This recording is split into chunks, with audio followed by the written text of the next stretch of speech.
And we are live with another edition of our Ballin in the Boot show. I am your host, Jace LeJeune, and man, what a wild second round we have here tonight. And we're going to go over a lot of scores and a lot of shocking scores. We got a lot of upsets tonight, a lot of things going on.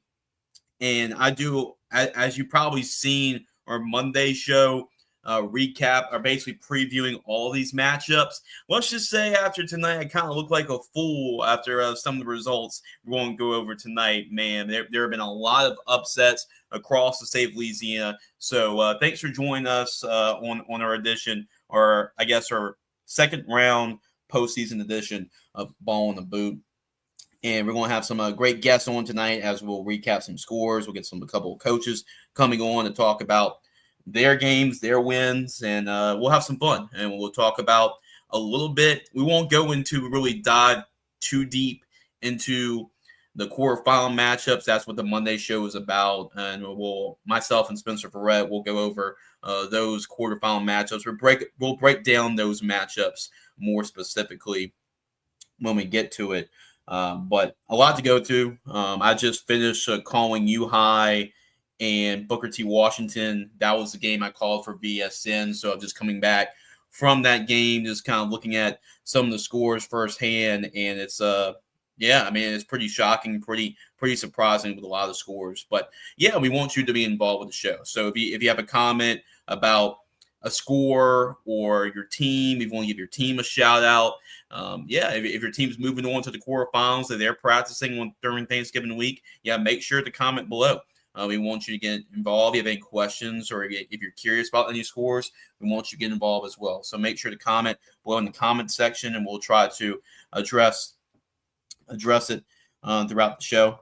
And we're going to have, like I mentioned earlier, we're going to have a good time, and we're going to make sure that we will recap a lot of the scores and a lot that's going on across the state of Louisiana. So let's get to it. I'm going to try to see if we can get some guests on. Bear with me today, guys. I'm a little bit under the weather, dealing with kind of a toothache. My tooth's been killing me all day long, so I'm kind of dealing with that right now. So kind of bear with me, but I'm going to do the best I can. I'll be here through 12:30. We'll be here through 12:30 tonight, just recapping the scores and recapping what's going through the entire state of Louisiana, because it's been a wild week. And if you're a high seed, good chance you probably lost tonight.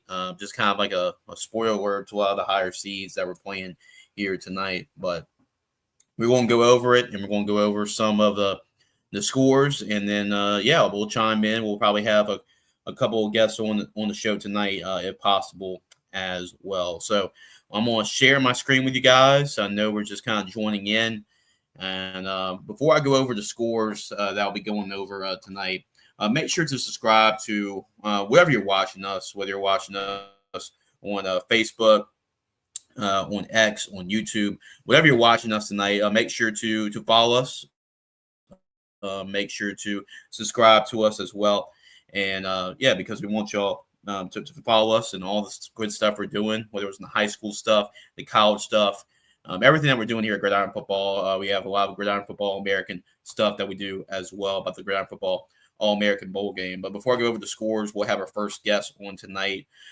He actually is Roman. Roman, our correspondent here at Gridiron Football. So he's been to a game every single week. And tonight he's going to go see the Plaquemine Green Devils as they took on the Wossman Wildcats here tonight. And breaking down that game is Roman. So, Roman, welcome to the show, my man. You're able to see Plaquemine Green Devils. Usually, this is an upset-filled day. Where there were a lot of higher seed teams that went down tonight. We're about to break through all the results. But before we do that, looks like the Plaquemine Green Devils, at least they're one of those higher seeds that took care of business tonight. So talk about the game. First of all, what was the final score tonight?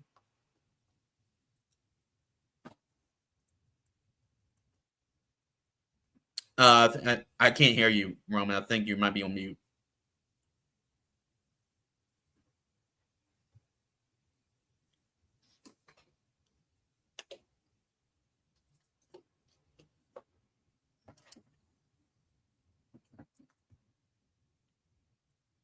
Nope, can't hear you.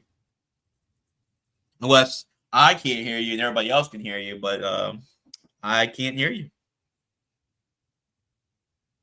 So Roman's going to come back with us. I know the Plaquemine Green Devils did win tonight, but yeah, not really sure the score. But Roman's going to be joining us back momentarily. But yeah, as I said before, guys, as we're getting more and more people coming on the show, make sure to subscribe to our channels and follow us. What about now? Hello. There we go. We got you now. All right. Now. So some technical difficulties, but we fixed them, Roman. So, yeah, as I was mentioning, so you're at the Plaquemine game. Plaquemine took on Wossman here tonight. So, guys, through that game, what was the final score, by the way? It was 50-14. Plaquemine win. It was all Plaquemine tonight for sure. All Plaquemine, 50-14. Okay, so yeah, got us through this one, Roman. What was so impressive about the Green Devils tonight? Well, first of all, you gotta talk about the offense. 50 points on the night. Plaquemine was scoring through every way. Every single person on the roster, it felt like, scored a touchdown, but especially John Walker the fifth. He scored 3 on the day. He was a big time person to put up some points. He's a really talented receiver for Plaquemine. I think he's still only a junior, so he's a really talented receiver for the Green Devils. What impressed you most about him tonight? Well, of course he's a receiver, but he was also getting some minutes in at quarterback, especially on those 2-point conversions, because Plaquemine was going for those 2-point conversions almost every time, especially in that first half. I don't even think they kicked an extra point in that first half. And he was a big part of that, lining up at receiver and quarterback, running the ball from the quarterback spot in like a wildcat type of run. He was just doing it all. Yeah, it seems like it. It's definitely a utility guy. And, we've had a lot of Plaquemine fans that were on our show on Monday or on Tuesday earlier this week. And they definitely want to move on and maybe have that rematch from Cecilia. And I believe Cecilia did win. So I think that's who they're going to be playing in the next round. They lost to Cecilia in the semifinals last year. So, yeah, just your early talk about, really besides John Walker, what were some other key components for the win for the Green Devils tonight? Well, the Plaquemine defensive line was showing out. You had plenty of sacks recorded. And then you also had a big time interception from Dalen Jenkins. He almost returned it back. He didn't quite get there, but he was really showing out. But it was really that Plaquemine defensive line. They really kept the Wossman run in check throughout the entire game. Wossman wasn't even able to score any points until halfway through the third quarter. So just both sides really showing. And this is your first time, I know, seeing Plaquemine play, and just from what you're able to see from him, how good do you think this team could be? Do you think this is a team that could go on a run, maybe to the Superdome? Do you think you think that highly of this Plaquemine team? I do think that they're a very competitive team for sure. They have that 10-1 record, and they were definitely showing. But I'm gonna be honest, I do have other teams ahead of them. Okay. But I will say they do have a really strong offense. They'll definitely be a competitive team. That's not to take anything away from them. They were great tonight. But I will say I feel like I have seen some slightly more complete teams on both sides. Okay, I got you. The Plaquemine Green Devils, their only loss this season was a team that you did see play earlier this year, and that was Zachary. So that was their only loss of the season. But yeah, a very big win for Plaquemine. I know Wossman had themselves a upset victory the previous week over Minden. It was just one of those games that you said that Plaquemine controlled from the very start and made evident that they were going to control this football game early. Absolutely, they were controlling the game early. I wish I can pull out my notes right quick and see how much they scored. They scored 16 in the first quarter, and they had a 30-0 lead by the end of the first half. So it was all Plaquemine tonight. All green doubles. All green doubles. I got you, man. I got you. So, any plays that really stood out for you tonight? Was there a highlight play or anything that really stood out to you? Number 14. Hold on. Let me get my notes. I apologize. Terrance Long on the Wossman side. He was at quarterback. He made some great plays. He had a long throw to number 4 for a touchdown. I wanted to mention him because he's only a sophomore, and although that Plaquemine team is really good, I feel like he can develop and really show out, especially later on in his football career. Yeah, definitely, and it's gonna be intriguing, man. They got Cecilia next round, and that is going to be a intriguing matchup because they did lose to Cecilia last year in the semifinals, and Cecilia ended up going and winning the state championship. So that is going to be fun to follow, man. But yeah, just any final thoughts for this game and your report tonight? No, I think that's about all. Just shout out to the Green Devils once again. Absolutely. Well, you can follow and you can read more of Roman's report at gridironfootballusa.com, and that's where you can read more about Roman's game tonight. And as Plaquemine gets a big victory, 50-14, as they punch their ticket to the quarterfinals. Roman, I appreciate you, man. Keep up the good work. Yes, sir. Likewise, I appreciate you too. Absolutely. Roman Clark joined us here tonight for Gridiron Football. And yeah, Roman doing a great job with us as he was there for the big victory for the Green Devils as they punched their ticket to the quarterfinals. So yeah, guys, I appreciate y'all for the comments earlier on. I know we'll address some of those comments right now.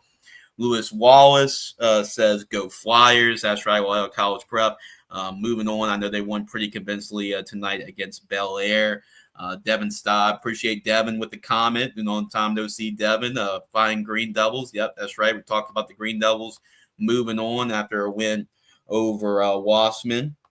Aiden, I know Aiden Kuzos did a great job of commenting on the line for during the previous show earlier this week, and he's got a couple comments here. But yeah, we're going to talk about what's been a crazy day, especially in Northeast Louisiana with a lot of the scores. So yeah, that's what we want to address as well. But there are a lot of scores to go to, especially what Aiden talked about. West Monroe lost tonight, and I took a big hit. I do like a bracket challenge with a couple of buddies of mine, and let's just say a lot of the teams I had going to the Dome lost tonight. So I took a big hit tonight. And now these are. I'm going to go over some of those teams I was talking about when we're going over the final scores, but those were like 3 teams I had making deep runs to the Dome, and unfortunately they all lost. 3 teams that had, and I'll tell about that later on in the show. Washtenaw Christian absolutely dominated Southern Lab 38-0. Yep, I did see that as well. And hey, at least I'm right about something. I thought it'd be much closer with Washtenaw Christian and Southern Lab, especially with their quarterback Jerry Botley coming back. But Washtenaw Christian, I think there was a lot of motivation, from losing that game a couple years ago. Remember, Washtenaw Christian had a great chance to go to the Superdome and beat Southern Lab, and Dylan Day, remember, he had the interception return for a touchdown, and that kind of ended things there and allowed Southern Lab to go to the state championship game and win that. So I know there's a lot of players from that team that were seniors that were sophomores then and remember that time. So big thing there. Yep, Condarian Jackson, Plaquemine High football win. Yep, you just saw Roman. You probably saw Roman talk about that game. He was at that game, Plaquemine and Wossman tonight. So he was just talking about that victory for the Green Devils and how y'all won convincingly 50-14. You got the score at the bottom right there. And yeah, I guess it looks like Plaquemine fans are getting what they wished for. It looks like they're going to get their rematch against Cecilia. So yeah, Plaquemine is going to happen. The stars align, and you're right. I told you Plaquemine football was going to have that match versus Cecilia. We want there next. So Yeah, I mean, it's kind of the stars align, but Lakeshore, I think, was up in that game, and I believe Cecilia came back and ended up winning that football game. So I'm going to try to see if we get Coach Champagne on the show and talk about it. I'm actually texting him right now so he can come on, but big win for Cecilia, and it's going to set it up. Which should be a great rematch. Remember, that was that semifinal rematch between Plaquemine and Cecilia to go to the Dome, and it was Cecilia that won. So I know Plaquemine fans are really hungry to get that rematch, and they will indeed get that rematch. All right, guys, I'm going to go over some scores in a little bit, but we're about to take our first commercial break. And just got to say, I appreciate Tommy's. Tommy's has done a great job of promoting our show. Go Tommy's.com. Talk about award-winning service. I mean, Angie's award list winners since 2016 and counting. A trusty exterior home improvement specialist. You can schedule door, siding, or window installation service in Baton Rouge as well. Over 20 years of experience, you can trust them to replace your faulty windows, entry doors, siding, and gutters. So give them a call, 225-250-8808, or go Tommy's.com. That's GEAUX Tommy's.com. We'll be right back. We'll take our first commercial break, and then after that, we'll go over some scores, some of these playoff scores around the state of Louisiana here on Ballin in the Boot. 20 years experience and dedicated to providing you with affordable options to transform any home or business. So call today, 225-250-8808. Go Tommy's, and you'll see the difference clearly. Tommy's Windows, Doors, and Siding, locally owned and operated with over 20 years experience and dedicated to providing you with affordable options to transform any home or business. So call today, 225-250-8808. Go Tommy's, and you'll see the difference clearly. Tommy's Windows, Doors, and Siding, locally owned and operated with over 20 years experience and dedicated to providing you with affordable options to transform any home or business. So call today, 225-250-8808. Go Tommy's, and you'll see the difference clearly. Tommy's Windows, Doors, and Siding, locally owned and operated with over 20 years experience and dedicated to providing you with affordable options to transform any home or business. So call today, 225-250-8808. Go Tommy's, and you'll see the difference clearly. And welcome back, guys. Here on another edition of Ballin' the Boot. We got another comment from Condarian Jackson. Here, they got to come to the Devil's Pen. It ain't going to be really nice. So I don't think so. I don't think the Plaquemine Green Devils are going to have some warm hospitality there for the Cecilia Bulldogs. So that is for sure.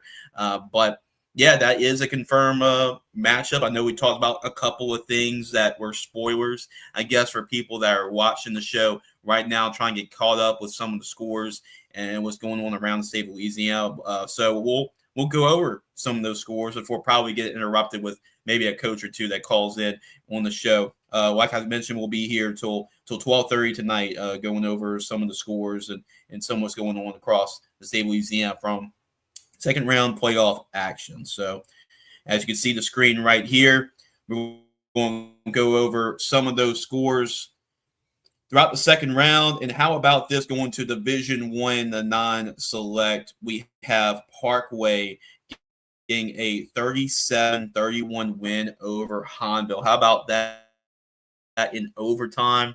Dramatic for Coach Brotherton and Parkway getting the win. How about that? 37-31, Parkway getting the job done. And Parkway, I mean, just under the radar, man. They've had only one loss this season, but they're just in the running. And I thought Hahnville was potentially, you could probably get a Hahnville, a Desherhan matchup in the quarterfinals, but it looks like that's not going to happen. So huge win for Coach Brotherton, huge win for Parkway to get the win and advance to the quarterfinals. So we have Southside, they actually defeated Terrebonne 56-42.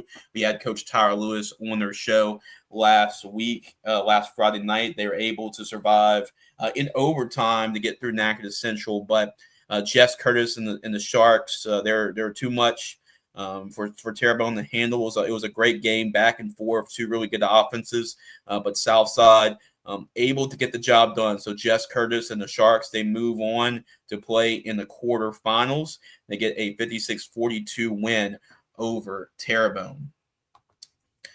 And I'm going to try to see if we get an updated score. I knew in the fourth quarter, Jonesboro Hodge was winning 27-20 over Vinton. I will try to get an updated score for you. If anybody does have an updated score on that, feel free to comment below if you do have an updated score. But that was a 27-20.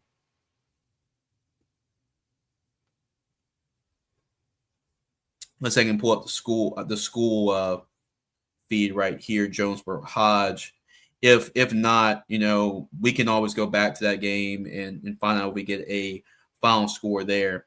But the last update was about 40 minutes ago. Jonesboro Hodge 27, Vinton 20. So if anybody has an update on that game and how that score went, feel free to comment. But that is the latest update I got from that game.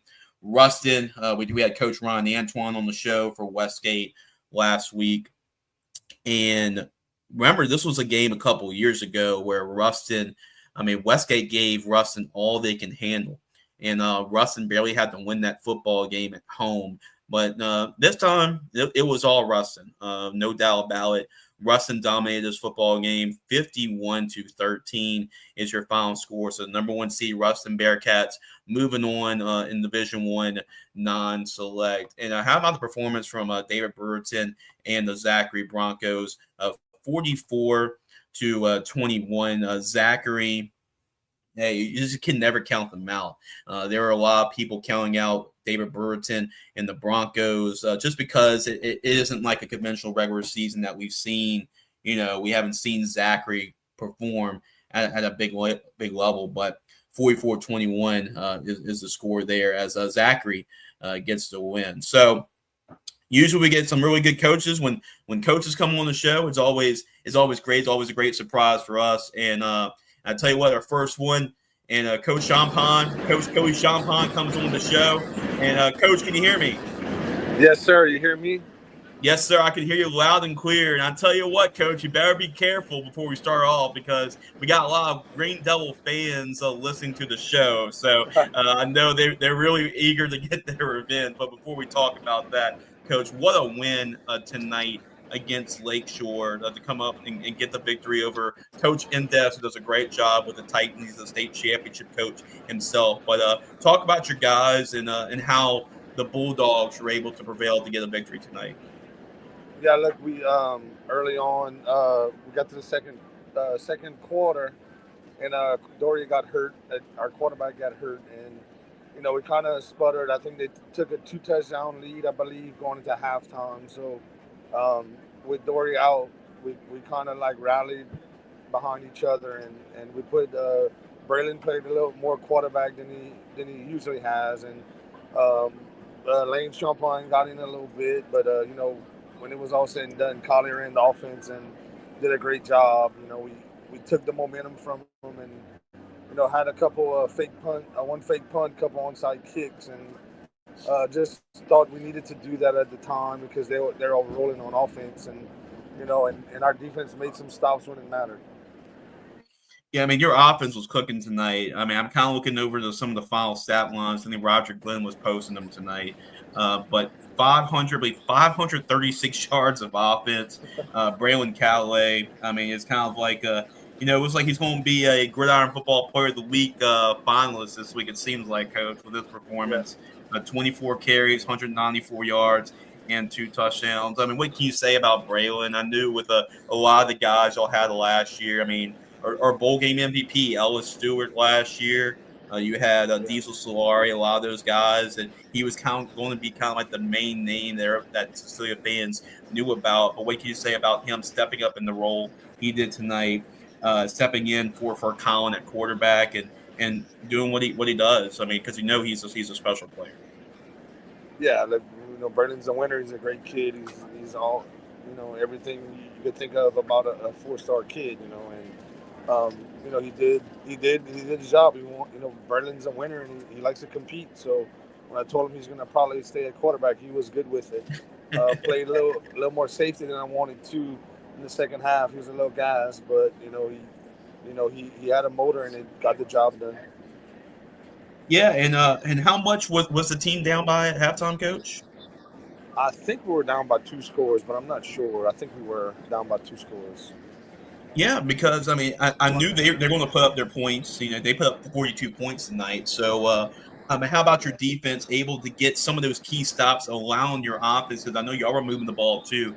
And you mentioned some of the onside kicks and stuff like that. Able to find a way to get some of those stops and steal those possessions, to get yourself a chance to come back in the football game. Yeah, look, Lakeshore did a great, on defense too. They made it, pretty tough, and they did a great job. Offense, it's Coach Indes and his offense. It's tough to stop, and our guys stepped up when they needed to. Man, they made some stops. I think we got a fumble recovery right after we had threw a pick. We had gotten onside, and then we threw a pick, and then not long after that we got a fumble recovery from our defense. So. Defense stepped up, against that tough offense, and it got the job done, especially with time running out in the game. We got a pick in the end zone to kind of seal the deal. I mean, going back to last year and kind of like the last 2 years of these great dome runs that the team has had, like, are y'all just like comfortable just playing on the road? It seems like every year when y'all playing in the playoffs, it seems like, hey, we're going to make this our home game, but like. What is it about this team and their mentality to excel in the playoffs on the road like y'all have been doing the last couple of years, and obviously doing this again tonight? Yeah, I just think that the guy, sometimes it's easier to get on the bus and don't have the distractions of being at a home game, waiting for the game. You get on the bus, you stop, walk through, get where you need to go, and kind of get taped up and play. So. I think the guys kind of enjoy getting on the road. Sometimes it's a little bit easier than playing at home sometimes. We like to play home. I mean, we really do. But, it's just, where we fell this year. And, the guys just have the mentality that we'll play anybody anywhere.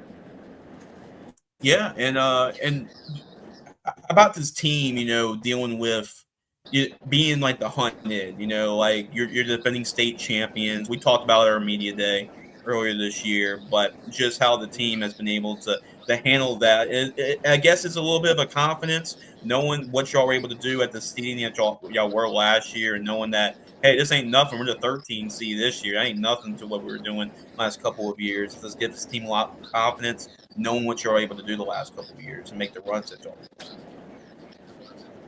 I think really this team had, I think that the greatest gift this team had is to go through that early schedule playing those tough opponents. I think we had to find out who we were, and we weren't the same team as last year. We had to kind of grow and find out, who we were, and those tough tests early kind of helped us figure out and create an identity of who we are. Yeah, Coach, and just talk about just taking this on. You've been a long time coach on the staff, but being the head coach and just navigating all. You mentioned like the early, kind of like the ups and downs of this year. I know it probably feels like 2 years in a matter of 1 year, but just talk about just the ups and flows and getting this team playing at the right time, their best football at the right time. Yeah, I think the one of the biggest things for us is our first playoff game last year was the first time we had everybody healthy. We were missing a lot of pieces here and there, and ever since week 1, we always had 1 or 2 kids out. So, I don't know, I don't know how Colin's going to feel after today, and we'll get checked out and see, what's up with him, and we'll find out where he's at. But one thing, we got healthy.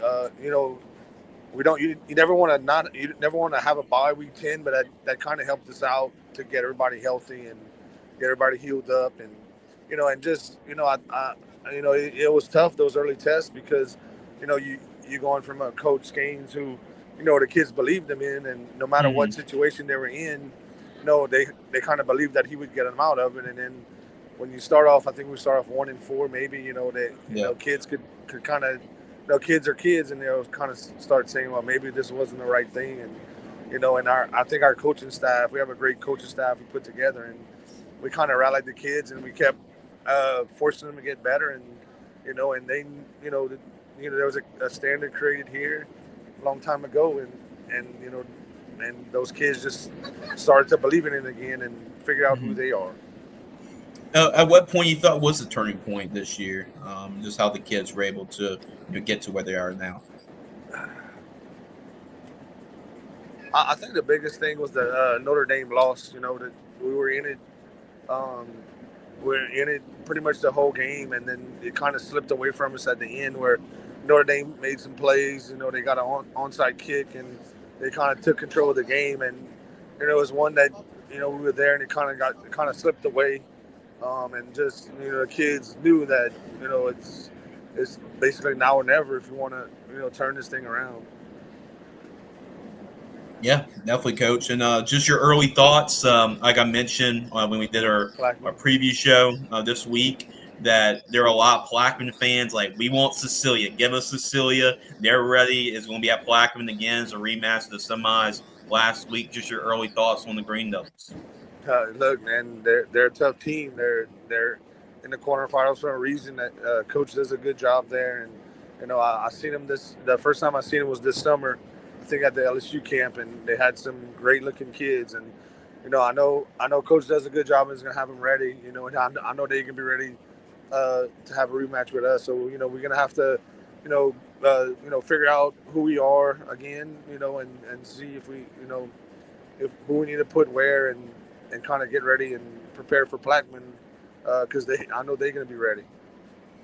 Absolutely. And Coach, you don't have to go into really too much specifics or anything, because I know it just happened tonight. But I guess what kind of type of injury that Colin is dealing with? It's an ankle injury. I think he'll be fine. Like I said, we'll get him checked out tomorrow. See where he's at. Kind of limited to what he does, so I know he was in a little pain, so we're gonna get it all checked out tomorrow and kind of gauge where he's at. Well, Coach, I know one thing is that if you're practicing during Thanksgiving week, that means you accomplished something right there, and you're going to get the chance to do that next week. So, Coach, have a happy Thanksgiving. Thank you so much for spending some time with me tonight. Congratulations on the win.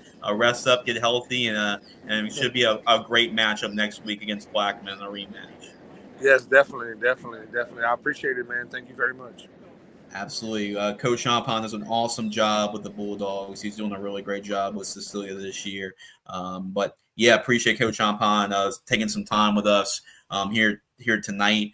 Big win over Lakeshore, 54-42 is your final score tonight. 54-42. Cecilia will take on Plaquemine in the quarterfinals. So that's our first coach on tonight. I'm sure we'll get a couple more coaches. We usually get about 4 coaches per show. But yeah, I appreciate Coach for spending some time with us and talking about the game and big win, especially against Brent Indes and Lakeshore.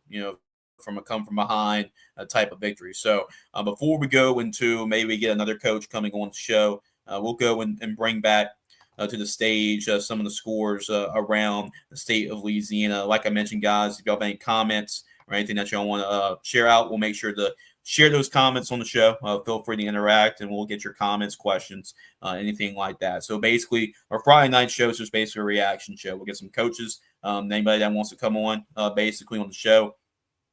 And we get some reactions, what's going on. And then either Monday or Tuesday, I'll keep you guys updated. I know that we had a great show earlier this week, was a preview show, and we talked about all the matchups in the second round. We'll have another preview for the quarterfinal matchups, and hopefully we do a little better than what me and Spencer did when making our picks this week. But I talked about Zachary. Zachary was a big win for David Burton and Zachary because this was what we can say what we were saying about it. I think a lot of people were overlooking Zachary this year just because of some of the losses, how they look down the stretch. You lose to Central, you lose to Liberty, you get blown out by Catholic. So, but hey, this is Zachary. They're playing in when they are in November. Whatever reason, they've always made runs. They've always played winning football in this time of the year. I thought there was an opportunity for Denham Springs to get them this year. It was with this Denham Springs football team with Brett Beard and 42 seniors this year. But hey, I mean, it's just that playoff pedigree, that championship pedigree that the Z has to offer, that Zachary has to offer. And you saw Zachary, the Broncos, able to get the win 44-21 over Denham Springs. So, yeah, I mean, it just comes to show you that don't go against David Burton and the Broncos. The number 1 seed, Gina Giants, they move on. They win big 48-14 over St. Helena. No problems there for Coach Roark and the Gina Giants. They move on 48-14. Now, I told you that there were going to be some crazy scores around the state of Louisiana. This was one of them. Ouachita Parish, they defeated Destrehan 21-19. What a run so far for Ouachita Parish. They came in as I believe a number 14 seed. They were number 14, so 14 beats a 3. But hey, we told you that Ouachita can be a scary team. I did pick Ouachita to beat Samall in the first round. I did not have them beating Destrehan, but I knew that this could be a dangerous game because Ouachita is just one of those teams that's better than their record, and they have a pretty decent record. They're 7-4 entering this game. Now I guess they'll be 8-4, but they've lost like some one possession games. They've lost to Neville close, I believe to Ash close. Like they played West Monroe. They got to play all those teams, and I think they have like 3 of their 4 losses for like one possession losses for them. So this is a really good Ouachita football team, and they got a lot of really good players on there. A lot of great skill guys, skill position players, and they got really good defensive linemen committed to play. He was committed to play for Texas. I think he's decommitted, but they got some really good pieces, really good players, and they play in that 2-5A district. So, yeah, we knew this was going to be a kind of a team that can make a run, but yeah, really surprised that Ouachita was able to be. I thought they would make it interesting with Destrehan, but for Ouachita Parish to get that upset 21-19, kudos to Coach Lewis and the Lions able to get the job done. 21-19, your final score. Ouachita gets the upset over Destrehan. Neville, they are able to, unlike some of the other teams we'll talk about a little bit later, Neville able to cruise 31-14 over Mandeville, the number 2 seed in Division I non-select. They punched their ticket to the quarterfinals, which they'll take on in a 2-5A matchup. I mean, we'll talk about who they'll be playing in the next round at the end of the show. If anybody has an updated score on this, feel free to chime in.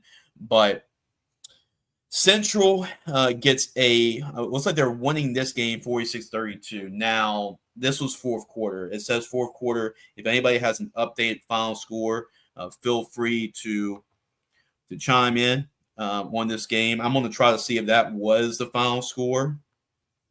But last time it was a 42-36 Central. So your final score, Central, yeah, that is your final score. 46-32, Central defeats East Ascension. Central, the defending Division I non-select state champs. They will move on and play in the next round. So Central wins 46-32. I need an update on this game, Lafayette Renaissance and A-Meet. I'm going to go and check. See.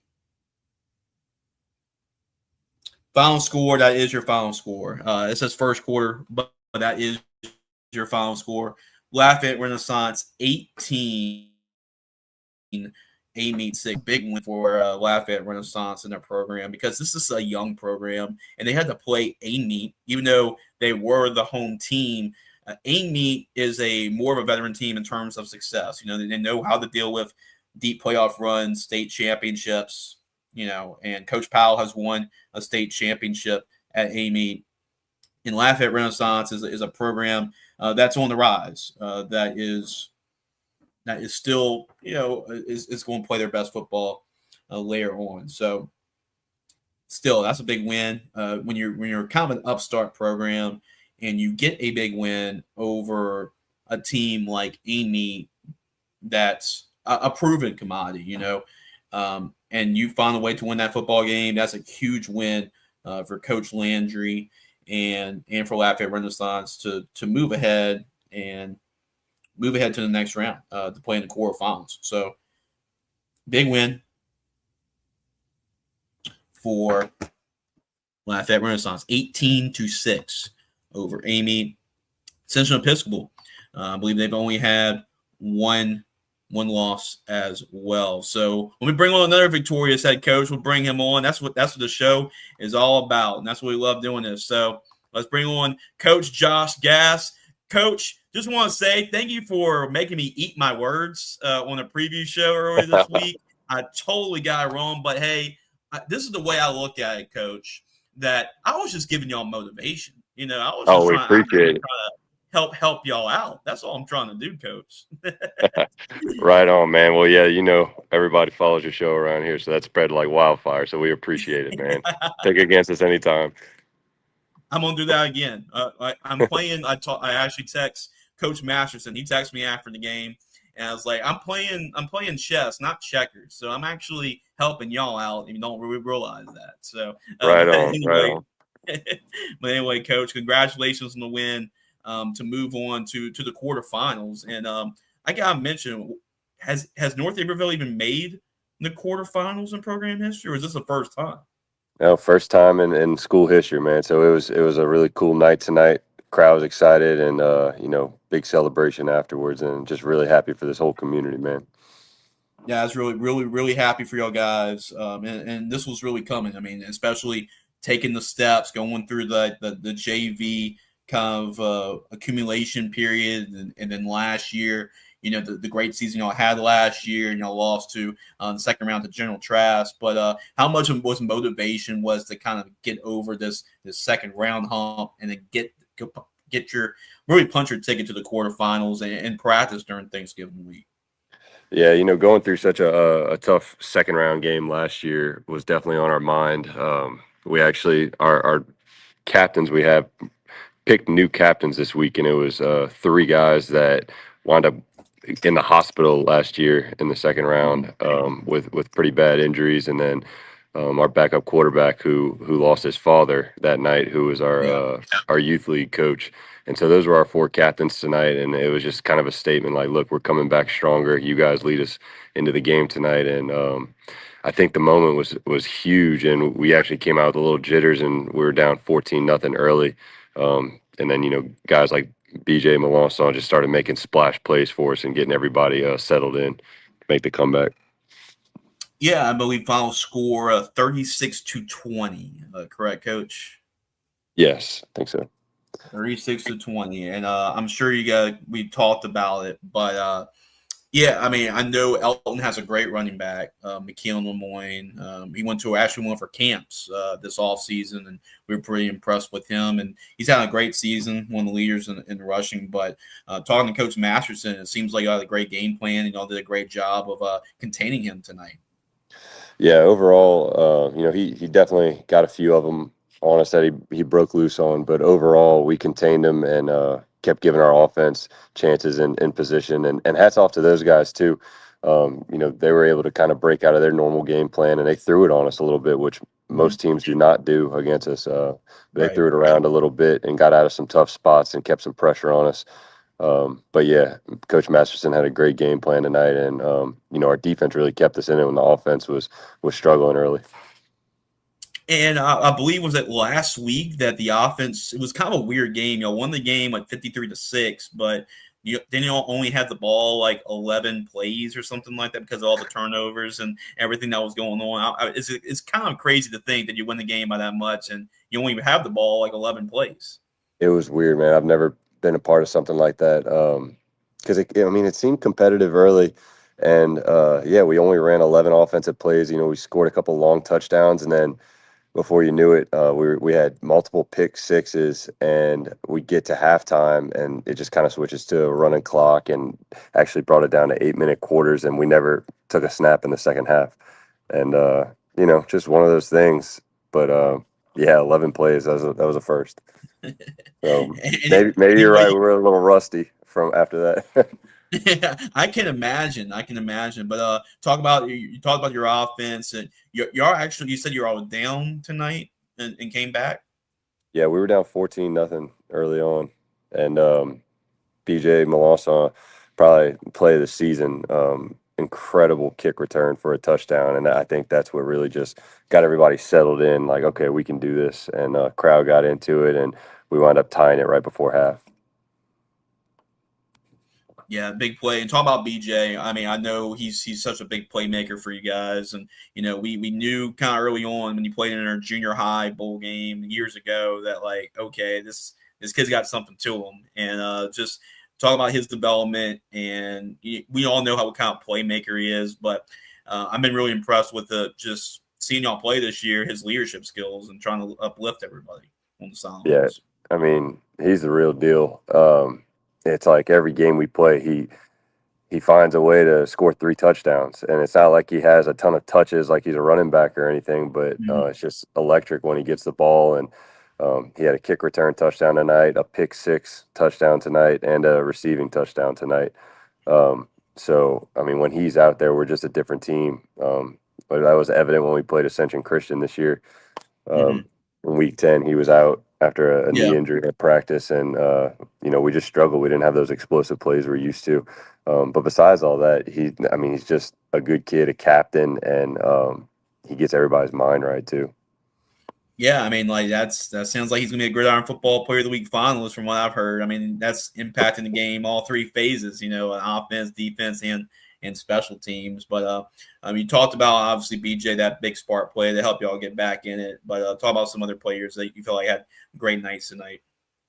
Yeah, up front, our D line they were great tonight. They were kind of just opening things up for our linebackers to be able to fill gaps and make tackles. Caden Williams probably had his best game of the night playing nose. That's our big nose guard. And Logan Duncan, Jordell Bass, and James Matthews all up front tonight, just kind of rotating in and trying to keep us fresh and get some push up there on the D line. So, great job by them. And we had linebackers Trevis Phillips and 8th grader Landon Carter and Dekai Butler. Dekai is just kind of an unsung hero of this team. He makes tackles all over the field, just our leading tackler this year. So just really proud of the defensive front tonight. Yeah, definitely, Coach. And talk about Bear Country tonight, showing up. And obviously this was a moment they've been waiting for, to go to the quarterfinals, practice, be a part of that during Thanksgiving break, to still playing football. But just the community and support. And I'm sure it was pretty rocking tonight. They're the best. I mean, they live for this stuff, and they come out and pack the stands every game. And like I said earlier, it was our first time ever advancing this far. So when we got the job done, it was you thought we won the Super Bowl. But I actually got dunked, which I wasn't a huge fan of. It's like, hey, we didn't win the state championship or anything, but the moment was just that significant to them. It was huge for our community, and they support us so much. And I'm sure we'll have a nice crowd heading down to Venice next week. Did it surprise you to happen this quickly? Especially through what you're able to do through the JV, schedule and all that, the couple years, and you were a part of that with Coach Trosclair at Liberty, doing the same thing, and you kind of know what it's like to go up and make that transition. But through 2 years to get to this point and bring the program back, not only bring the program back, but accomplish something the program's never done in 2 years in varsity. Yeah. I mean, ultimately, man, I'm just blessed. Like you mentioned, at Liberty, we actually had a handful of players from that Liberty team come out tonight to the game. And, I mean, year 1 of varsity, we won district out there, went to the quarterfinals, and then fell into a situation here at North with great kids, great community support. athletes, and then my coaching staff here. Just so blessed to have the staff I have working with me. So, you know, it may just kind of seem like you snap your fingers and magic, but a lot of things just kind of had to happen the right way. And like I said, I'm just blessed. So we set the standard. Like, why wouldn't you? Why wouldn't you set the bar that high for your guys? But you know, it was a long process, and just got them to believe. Yeah, and it helps because I know you. I mean, I just look at your coaching staff, and it's just surrounded by head coaches, like former head coaches, like everywhere you Right. look. You know, not only Coach Masterson, but you know, obviously what the stadium is named after. You know, he was the North Iberville coach, and then Jeremy Gradney is helping you all out as well as Struma. So just, I mean, I'm sure it's really great for you as a young head coach to pick a lot of those brains of guys that have been head coaches before. Yeah, absolutely. Gradney's been a huge add to our staff. He actually kind of went through the same thing, building Estruma back. They were a JV program, and kind of was part of their rebirth. And then obviously Masterson's got a lifetime of knowledge and helps us and runs a defense, and he's helped me a ton.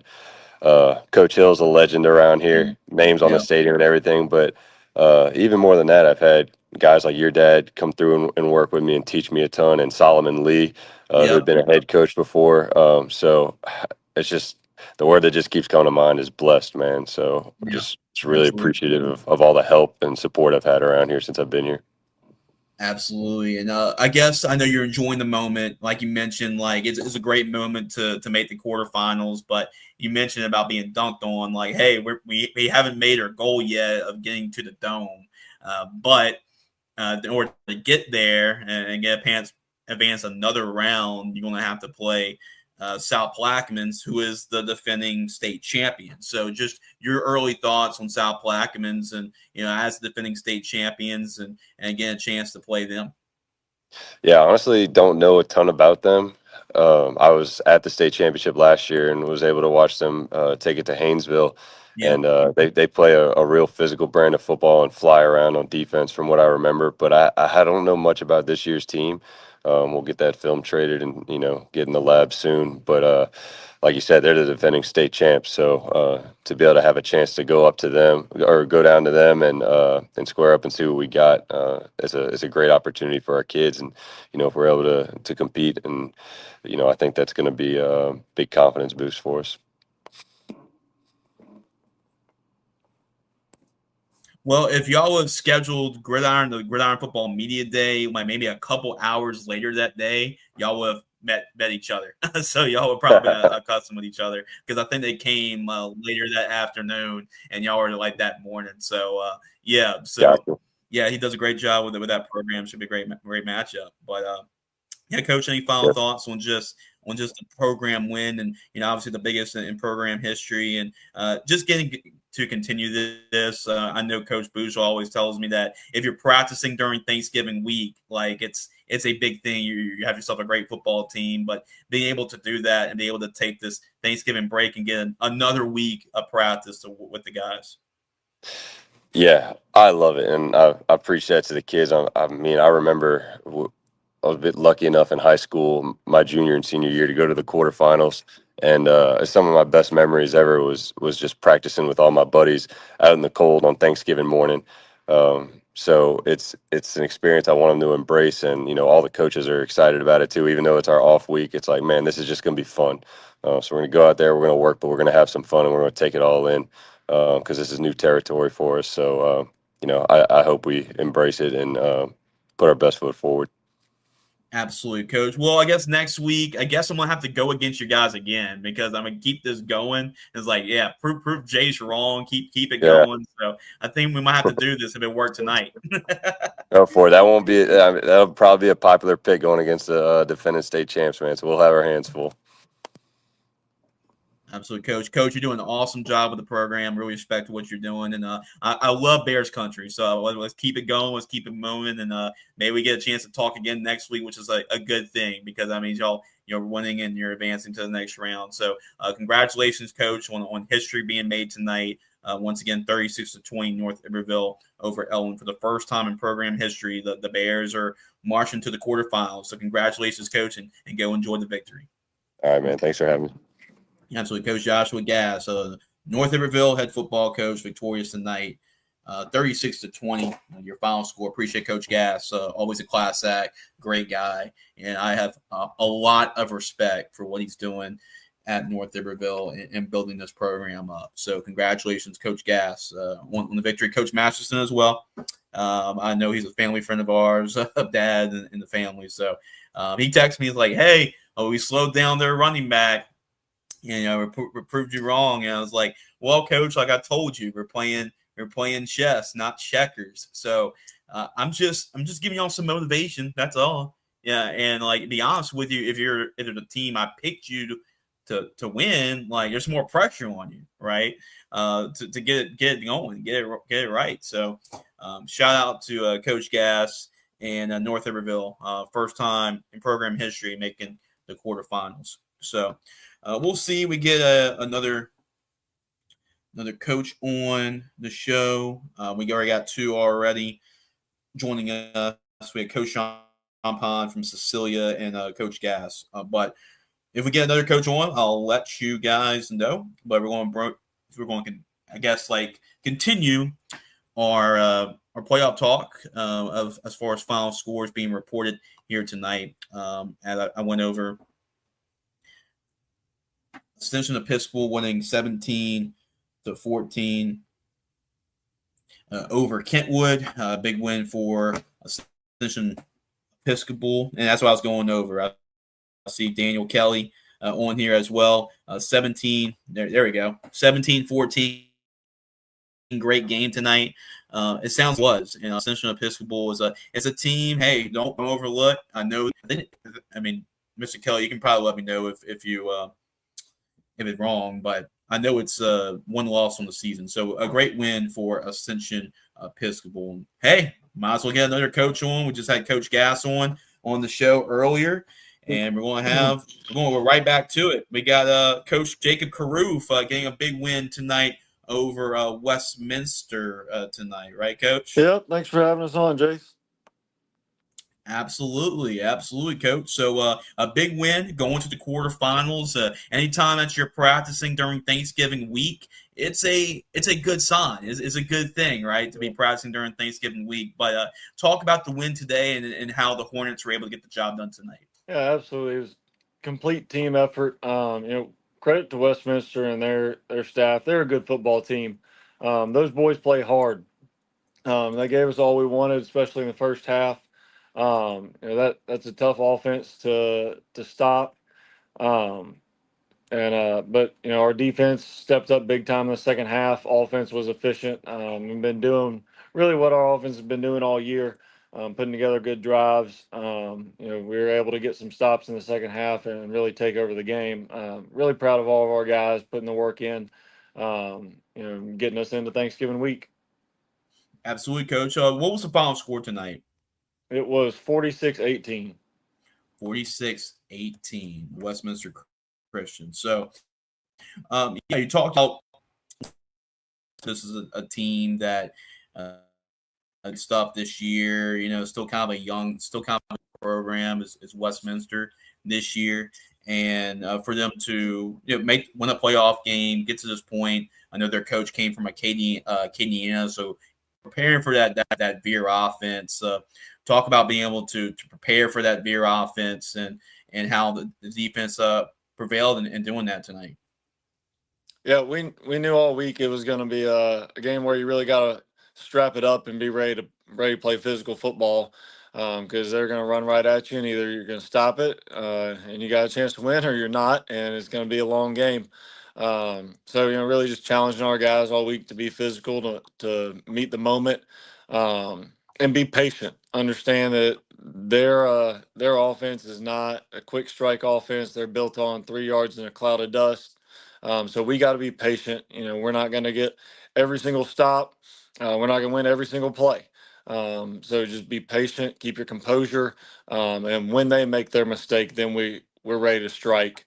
So our defense, our offense is going to take care of their side of the ball. We're going to put up points. So just get us a few stops, make Westminster be uncomfortable and have to chase scores. and they'll end up making some mistakes, and we'll take advantage of it. And yeah, you definitely did tonight. I mean, final score you mentioned 46-18. And coach, I know it's one of those things, especially at 1A. You can lean on some guys to play both ways, and to really lean the team. And talk about Jude Morrison. I don't think he gets really enough credit for what he does for this program, and how much of a career he's really having at Captain Pointe Coupee when it's all said and done. But how he played tonight and how he's leading his team as a senior quarterback and as a great quarterback at this level. Yeah, I think Jude is one of the most underrated and underappreciated players in the state. I haven't done the full stats from tonight's game yet, but after tonight, he's over 75 career touchdowns. He is getting close to having 50 just this year, and does it in many different ways. He ran one, at least one in tonight, maybe two, threw for a couple. Does a great job running our offense. Is a great leader. He understands what we're trying to do so well that at times I'm just able to turn the game over to him. Just give him a personnel package or a formation, and I point at him, and he knows it's his offense now. He's calling it. But that comes from the work that he puts in, and how attentive he is to detail. And he's doing a really good job of trusting the guys around him, because he's got some really good players around him. Trey Williams made several nice catches tonight, including one phenomenal catch in the corner of the end zone. DeMichael Hart, freshman receiver, has really stepped up for us. He was in your All-Star game last year. He was. Our tight end, Carson Crabtree, is a great weapon for us there. The offensive line has been phenomenal. And then, of course, our junior running back, Micah Nipple, is playing the best ball of his career over the past month, running the ball well, catching the ball well out of the backfield. So, Jude does a lot of really good things for our offense, but he's got some weapons around him that he's learning more and more to trust. Yeah, and really, the offense has a chance to hang in with everybody, because you talk about all those weapons you have offensively. I know DeMichael was like you mentioned, he played in our 8th grade All-Star game and really stood out. And when you told me at media day that he was going to have a role in this offense, and I was like, okay, like it's going to be scary to what that young man does when he's a senior, and an 8th grader. But yeah, Coach, I mean, this district, I mean, we talk about a whole lot, but there's a lot of teams in this district still like in it, St. and especially in your side of the bracket. I mean, still St. Edmund won tonight, Westminster. They had to get through Opelousas Catholic, and it was a tough fought battle. But just getting the chance, the familiarity on the side of the bracket, knowing that potentially you can play maybe a Westminster again or St. Edmund again along the line. Yeah, it's we joked when the bracket first came out that this half of the bracket could basically be the District 5 tournament, because you had Sacred Heart, us, Opelousas Catholic, Westminster, Opelousas, and St. Edmund all on this side of the bracket, and the fact that 3 of us are still standing and going into the quarterfinals, that's 3 out of 8 from the same district, really shows you how tough this district is. I mean, it is a brutal district week in, week out. Anybody can beat anybody. A bunch of really good teams that have really good players all over the field, balanced teams that can beat you many different ways. So you really don't have many weeks off in this district, which I think helps prepare you for the playoffs. Yeah, definitely, Coach. And last year, y'all won that district last year. But when y'all were able to do that, I know when I covered that game against St. Edmund to get that win, it seemed like you're playing with a lot of guys that were giving all they had on both sides of football. Well, I know Jude was getting taped up and then had to run back in, and a lot of guys were kind of banged up and playing that game. And talk about really the health of your team, because really that's kind of the key in Division 4 is you get your all guys healthy to go through this run, because you're playing at the 1A level. Yeah, thankfully, This is by far the healthiest we've been at this point in the year since I've been here. Our Mhm. numbers are up from last year, which helps, and then we've also been healthy. I mean, we've had some guys miss a game here or there. Mhm. Really, we've got a couple guys out, but really, we're as a team overall, we're really healthy. You're going to have guys banged up just because football, it's a physical game, especially playing in the district we play in. But to have all of our starters still going and everybody feeling good, it's definitely a blessing, and it helps a lot. Yeah, it definitely does, Coach. And going to the quarterfinals, is this the first time since Coach Semino took these guys to the Dome? Yes, I Last time believe. we made the quarters. Yeah, I believe it's the first time since 19 when Coach Selm took the Hornets to the Dome. So, been a few years, but we're excited to be back. Absolutely, Coach. And yeah, just to get that win and move on to the next round. And you're kind of at that point. You're practicing during Thanksgiving week, and you're going to play against somebody good because when you're practicing Thanksgiving week, that means you're a good team and you're playing against somebody good. And it looks like y'all be playing Ascension Catholic next round in the quarterfinals. I know you're just coming off this win, enjoying this win, but that's kind of what the playoffs are like. I mean, you can't really spend too much time to enjoy it. But your early thoughts on Ascension Catholic, and I know they got a great team. Coach James is another really good young head coach like yourself, but. Just talk about the opportunity to play Ascension Catholic for a chance to go to the semifinals. Yeah, it only gets tougher from here. Everybody's always said if you're playing on Thanksgiving, that really legitimizes your program because nobody lucks their way into the quarterfinals. It's earned. Yeah. So we know it's going to be a really tough matchup from here on out. Ascension Catholic is a really good football team that's been a really good, consistent program over the years. And just looking at their scores throughout the year, they can put up a lot of points. So, early thoughts. I think whoever's working the scoreboard next week needs to be ready because we like to put up a lot of points too. It should be a really good game. I'm excited for that big matchup. It's a team that we haven't played since I've been here, but we're not too far apart, so it should be a huge crowd, great crowd. 4 seed versus 5 seed. So it's got all the makings for a classic game. I'm really looking forward to it. And I know you're looking forward to being that number 4 seed and have a chance to have home field as well with the home crowd. Talk about the atmosphere tonight, and obviously getting, because I know what it's like when it's rocking and rolling in that stadium, and the atmosphere can be really special. Yeah, it was a great environment tonight. The whole town came out. Standing room only. We love our community, and our community loves us. They do a great job supporting our program. And so, we're really grateful to them and the environment that they give us, especially for big games. We like to pride ourselves on protecting our home field.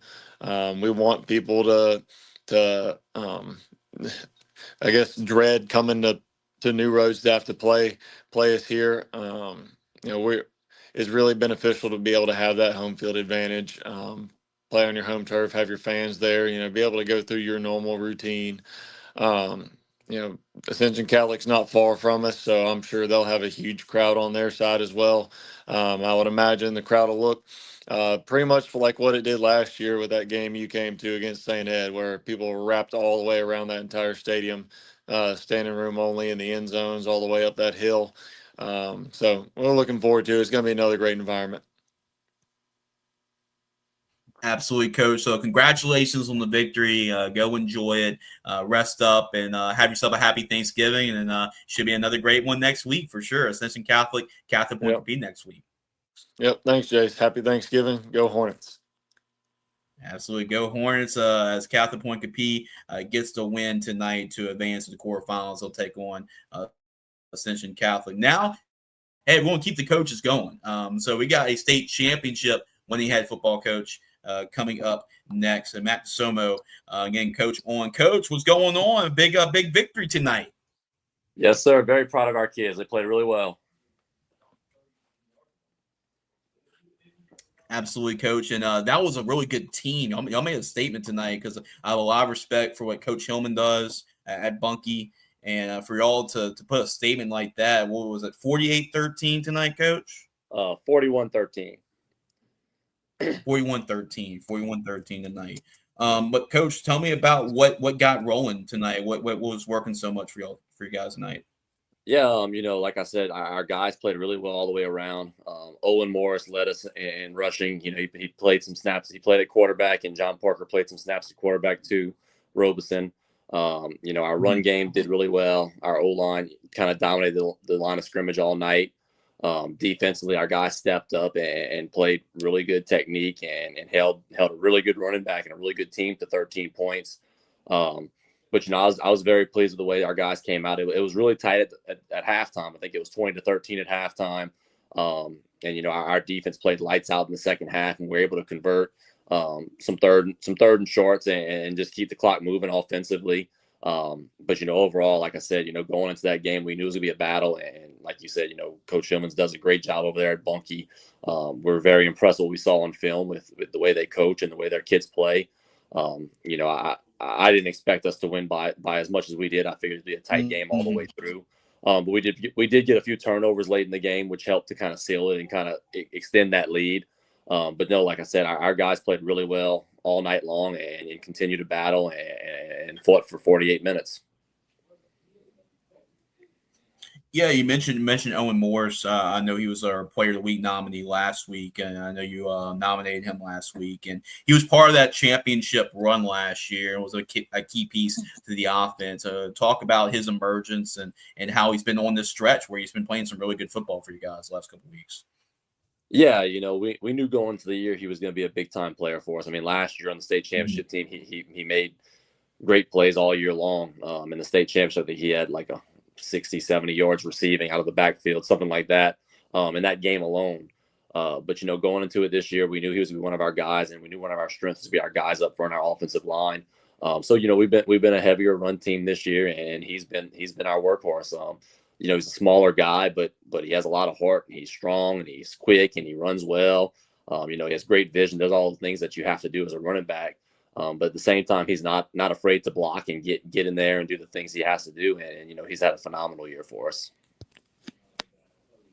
Coach, talk about your quarterback, because I know that was kind of like a question going into the season because Luke was such a great player for you guys over his career. But talk about him and how he's been able to help you continue what you were able to build last year, obviously winning the state championship last season. Yeah, Xander LeBeau was a guy that ended up winning that starting position and has had a phenomenal year. He thrown 3 picks all year, and they're all in one game, week 2. So he's played great since then. Unfortunately, he was out tonight. He got banged up last week, hurt his back.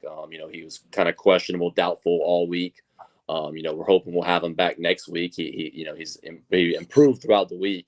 But he's been a phenomenal player for us. He's done a good job with distributing the ball to a lot of different receivers, tight ends, receivers, running backs, all the guys. But no, he's been a phenomenal player, and he added another aspect into that running game because he's a pretty good downhill runner as well. Big kid, about 6'3", 205, 210. So he gets downhill, and once he gets moving, he's hard to tackle. Absolutely. I mean, I know that you pride yourself in the run game and being a run-heavy team. And I know you can like to spread the football, obviously, and throw the ball. But, I mean, I know y'all want to run the football at heart. And that, you've seen that over the last couple of games. You talk about defensively. I know Bunkie, you mentioned him. Bunkie's got a Navy commit at running back in Zion Lee. I know he's going to play in a bowl game at the end of the year. But, I mean, talk about how the game plan and how it worked for y'all guys to kind of slow him down and contain him and being able to have a really good game plan defensively against a good offense. We packed the box. We tried to make sure we're gap sound and tried not to let him get downhill. And our defense did a great job. Whenever he's going downhill and he has a lot of momentum going, he's really, really hard to tackle. He busted a couple big plays on us. One of them, we were fortunate, got called back by a holding. But no, I mean, he's a heck of a player. We were very fortunate to slow him down. And like I said, towards the end of the game, kind of get out on top to where they have to kind of change their game plan and try to play catch up and throw the ball a little more, which benefited us, not having to worry about that big physical back for 48 minutes straight. He's still got his carries, but they're trying to throw the ball a little more, try to score quicker. But no, Right. our defensive coordinator Henry Orenberger came with a great defensive game plan, and our kids went out there and executed it perfectly. And Coach, any other players want to give a shout out tonight for their performance and allowing y'all to have a good key win, key impact guys that you thought needed to step up and stepped up tonight? We had two guys at interceptions. Xavier Ledette at DB. He plays mostly cornerbacks, played safety for us too. And Isaac Andre, one of our inside linebackers, had a big interception. We had a big defensive lineman, Tucker Carpenter, who stepped up big time tonight for us, which was able to keep some of our offensive linemen on the offensive side, have to rotate on defense. He was big time for us tonight. And then also Michael Hike, who started at linebacker and also played a lot of running back tonight when Owen was at quarterback. Yeah, absolutely, Coach. And I'll be remiss not to ask you about Leighton as well, Leighton Mitchell, because I know he's going to play in our bowl game at the end of the year as well. Talk about what kind of senior presence he's brought to the team. Yeah, he's had a phenomenal year. He had a good game tonight. He had a couple carries for I'm not sure exactly how many yards. We haven't done stats yet, but he got a couple carries. We didn't throw the ball quite as much with Xander being out, so right. In the past game, he wasn't quite as involved. But he was on special teams and played safety for us. At times he was inside the box. Like I said, we kind of played with the heavy box with the running back that Bunkie has. So he had a great game. I'm not sure how, like I said, don't know how many tackles he had off the top of my head right now, but he was definitely involved in a lot of those plays. Yeah, as Coach Champagne from Cecilia, I know he came on the show, and obviously they were state champions, and they had a great run last year in all these games on the road last year. But you had to go on the road and beat Bunkie. But this is something that y'all are familiar with because y'all went on the road, y'all made some of these runs when y'all had to play Newman, and then when y'all played Calvary Baptist and won that football game and went on that run last year. So what makes this team so confident, kind of like being maybe like an us versus the world kind of mentality, go on the road and be very successful on the road like y'all shown? I think it's just their work ethic. They work hard, they trust in each other, and they want to do their job for their teammates, for their brothers out there. I think that's a big part of it. They just come to work every day. And the last 2 weeks, for the playoffs, we've had our best 2 weeks of practice all year. Hopefully that trend continues this week because we'll need it. We got to continue to get better every single week to have a chance to win, to get to the next round. And let's speak a little bit about that. I know it's one of those things you want to enjoy the win, the playoff win, but you got to start looking ahead as well. So you're kind of like between a rock and a hard place with that, especially with the playoffs. But it looks like I'll be playing LCA, Lafayette Christian Academy, in the next round in the quarterfinals. So obviously number one seed. We know about the talent that they bring to the table and number of players I'll be playing on Saturdays, but y'all have shown that y'all can go and beat these teams like y'all did last year when y'all went on a run. So your early thoughts on LCA? I know y'all gonna really dive into it probably tomorrow, but just your early thoughts on the night. Yeah, they're a great ball club. Their resume states it. If you look at their schedule this year, they beat some of the best teams in the state. We'll have to go out there and play a really, really good football game. We have to prepare the right way all week. Probably have to get a couple breaks go our way here and there to have a chance to win. But that's why you play the games on Friday nights. We weren't supposed to beat Calvary last year too, and went out there and found a way to win that game. So our guys are confident. Our guys know what we're up against and know it's a tall task, but any game's winnable, and we're going in with that mindset and try to find a way to win. Absolutely, Coach. And one more thing before I let you go. It seems like as a defending state champion, it seems like there's a lot of eyes on you, but I feel like the team, the program is still flying on the radar, which is kind of crazy considering that y'all won a state championship last year. Do you feel like this team has like a little bit of a chip on their shoulder maybe this year from what you're able to see? I feel like they had the same chip on the shoulder that our team last year had. We talked about at the beginning of the year, this team is not the same team that won the state championship. These guys are the same guys, but the 2025 football team is a whole new team. We have different guys stepping up at different places. They all contributed greatly to that state championship last year, but this is a whole new year. And these guys got to come every single day and realize that we got to earn a chance to get to the next round. We've earned our ticket to the quarterfinals. We got to come on Monday, Tuesday, Wednesday, Thursday, and try to earn that ticket to the semifinals. And that's our goal. We don't think about what happened last year because last year is last year. Our goal is to get better for this year, to keep pushing, keep winning each week, and have a chance to win another state championship this year. Absolutely, Coach. Well, there's a saying goes, if you're practicing during Thanksgiving week, that means you're a good team and you're doing something right. So, obviously, Coach, go enjoy the week next week. Have a happy Thanksgiving, and it should be a great matchup next week between LCA, Catholic New Iberia, 2 state championship caliber programs. So it should be a fun one. Congratulations on the victory tonight, Coach. Yes, sir. Thank you.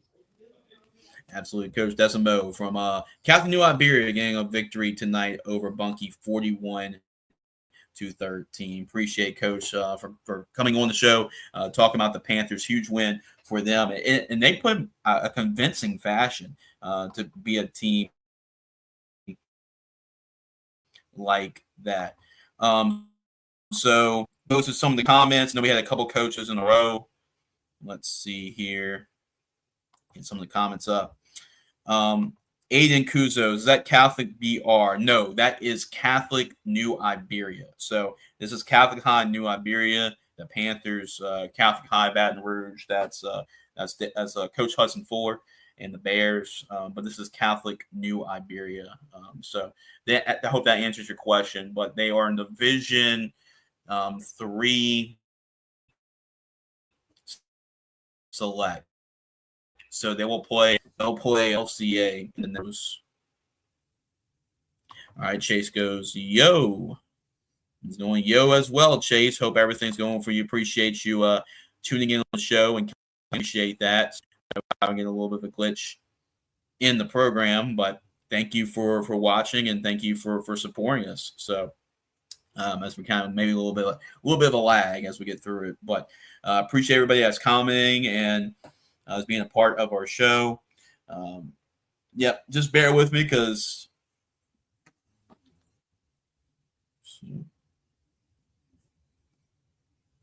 I'm keeping track of all this. Maybe I delete some tabs. When you got a lot of tabs on your computer, like I'm sure it can help free up the computers here. What I gotta say. All right, guys. 1 second, guys. 1 second. Appreciate your patience. All right, here we go. Let's bring up the scoreboard once again. I know we were talking about Ascension Episcopal being Kentwood earlier. Daniel Kelly said that was correct. I guess that was the fact about me bringing up only one loss on the season for Ascension Episcopal. But they defeat Kentwood 17-14. Great game tonight. And a great win. It's kind of like what I talked about with Lafayette Renaissance. Anytime you beat a program like an Amy, like a Kentwood, like that is a big deal. That is a big deal for the program. So great win for the Blue Gators. They continue to move on. They move on to the next round in the quarterfinals. And we'll just talk about what the matchups are. We had Coach Carruth on the show, 46-18 as Catholic Pointe Coupee gets the win over Westminster Christian. We just talked to Coach Carruth about that performance, so you can go back and watch that one. So 46-18, Catholic Pointe Coupee defeats Westminster. We had Coach Carruth on the show to talk about their win tonight over Westminster Christian. Ascension Catholic, man, all over St. Mary's. I saw the St. Mary's football team last week on a Thursday against St. John, and they looked like a pretty good team. I mean, controlled the flow of that game against St. John. They took the lead early on and never looked back. Man, Ascension Catholic on a statement.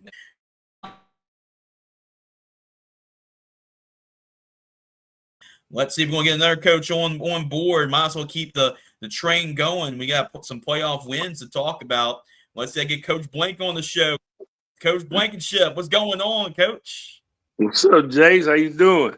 Can you hear me? I hear you. You hear me? I'm doing good. I'm doing good, Coach. Yeah, I can hear you. I can hear you, Coach. All right. You're on. All right. So congratulations on the victory, Coach, over Vinton tonight to go to the – so big win tonight for the Tigers. So break it down, Coach. What allowed Jonesboro Hodge to get the dub tonight? Man, hey, the running game behind Dakota Knox and Landon Boston, man. You know, they carried us all night long. So, and, you know, and then defense made some crucial stops in that second half. We had a long lightning delay. Second quarter, like an hour and 40-something minutes. The momentum kind of swung back in their favor after that. But I just told the DC, I say, if you get a couple of stops, I say, I promise you, I'll take care of you with the offense. And Landon and Dakota, you know, they ran well tonight. I'm glad our bowl game guys got it done. Their Gridiron got it done tonight. They did. They played well. I mean, not only tonight, you know, they've been toting us, man. You know, Landon missed some games early on with a hamstring, but Dakota has been there, you know, from day one with us, man. Yeah, you know, for sure. He's the heart and soul of the team. Go ahead. Is it freezing up? Hello, Jace. Oh. Yeah, I got you. I got you, Coach. Okay. Yep. It's freezing up. Probably just a little bit of a lag. Okay. Yep. Okay. 27-20, right, Coach? No, 39-33. They end up being the final. Oh, okay. 39-33. Okay. So that definitely need to be up to the all right. 39-33. So I hate to interrupt you there, Coach. So you're talking about, I know I was kind of adjusting to the lag, but you talk about Dakota and Landon and their performance tonight. Yeah, you know, like I said, two of the guys that you invited to, you know, play in the Gridiron Bowl next month, you know, and those guys really performed well tonight. I'm gonna tell you something. I don't know if y'all extended an invite to this kid or not, but Vinton has a hell of a running back down there, man. That college definitely needs to see. And can't remember his name, but he's number 4 from Vinton. But I'll definitely text you his name because that kid right there needs to be seen by some colleges. Absolutely, Coach. Yeah, definitely text me. I know we're kind of loaded at the running back position, but hey, I mean, when a spot opens up, I mean, we can definitely take them. So, yeah, definitely text me that information, Coach. That'll be great. But after the fact, so 39-33, you're able to outlast Vinton. You talked about they got a good running back as well. But just your defense, I'm sure they had to find a way to get a stop and talk about that. What was the plays at the end that allowed y'all to get that victory and seal the deal? Well, like we came out, we were trailing 20-13 at half. So once we came out, you know, they got the ball first. And, you know, the defense held them, you know, like 2 straight possessions. And we, you know, we scored, so we got the lead. And, you know, we kind of kept the lead. But at the end, you know, we ended up fumbling on I fumbling on the 2-yard line going in for a touchdown. They got it. And we sealed it with an interception by Tyson Burke. So, that's what sealed it. For defense played a lot better in the second half. I mean, I know those you know, Vinton scored some points, but they, like I said, they got a hell of a running game down there, and a special running back at number 4. So we did the best we could to slow him down tonight. Yeah, y'all did. Yeah, did just enough. You know, like he's going to get some of his, like great players do. They're going to get their yards. They're going to get their touches, but find a way to get it and edge out the win. So 39-33, Jonesboro Hodge over Vinton. Coach, what was the last time the Tigers made the quarters? 2021, we went to the semis. That was the year we went to the semis and lost to A-Meat, down in A-Meat.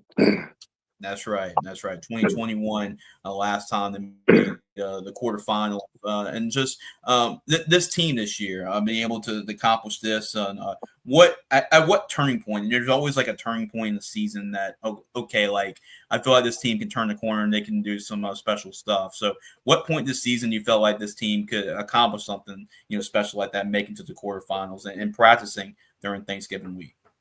Well, I just think, like, you know, we started out, you know, with a tough little gauntlet, you know, playing Winfield and West Washita, you know, up in classification, and still just trying to find our way. You know, Landon got hurt in week 1, so, you know, we kind of had a little game plan, you know, kind of play a freshman at quarterback and, you know, play Dakota a little running back, a little slot receiver, you know, Landon do the same thing. But when Landon went down, you know, all that changed. You know, the freshman didn't progress the way we wanted him to, so we ended up putting Dakota back there, and Landon ended up missing like all the way up until like week 7. So the running game was limited as far as the running backs go. So we just came up with the idea, against their high charter like week 3 to guess what? Dakota's going to be the running back. He's going to be the quarterback. So we just came up with like a little wildcat scheme, and we run it when we have to, and we throw it when we have to. And we've been successful all year. This team has fought hard. No matter how many points we get down, they don't give up. So, like I say, Dakota just been there. He's been that workhorse for us.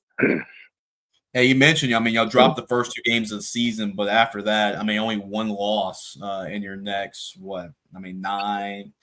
10 games, really. And that was to Haynesville. And, of course, I have to bring that up because that is, y'all will be playing next week. So they'll be playing the Haynesville Going Tornadoes next week. So you know exactly who they are. You play against them. You play against the Tornadoes. And obviously with Coach David Franklin does with his team.